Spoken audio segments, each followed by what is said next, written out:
O'zbekistondagi do'stlar yagona do'stlar zavodga yetib kelganmiz. Qanaqa zavod deyapsizmi?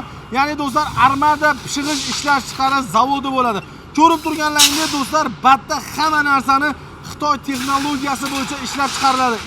G'ishtni rangiga, sifatiga bitta baho berasiz, olib ko'rsataman. Do'stlar, qaranglar.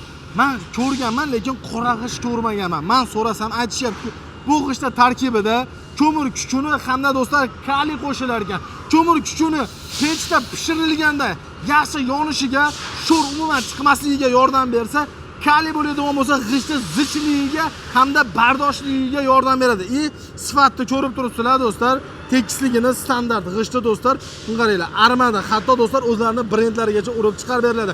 Videoni oxirigacha tomosha qiladigan bo'lsangiz do'stlar, xo'p, 24 soatda do'stlar 500 ming dona do'stlar pishgan g'isht ishlab chiqarilar ekan. Eng zo'r tarafi bu boshqa pishig'ish zavodlariga o'xshab turib, quyilib, borib, terib, keyin pechga yoki xumdonga kirmaydi. Mana shu joyda qoladi do'stlar. Maxsus pech o'zi kelib do'stlar, video davomida ko'rib borasiz.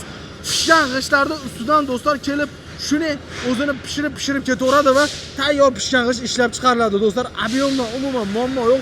Videoda oxirigacha tomosha qiladigan bo'lsangiz, razmeri necha, narxlari necha pul bo'lyapti? Do'stlar, texnologiya bir kunda aytib o'tgandek 500 ming dona chiqaradi. Videoda oxirigacha tomosha qiling, to'liq ma'lumotini olib beraman.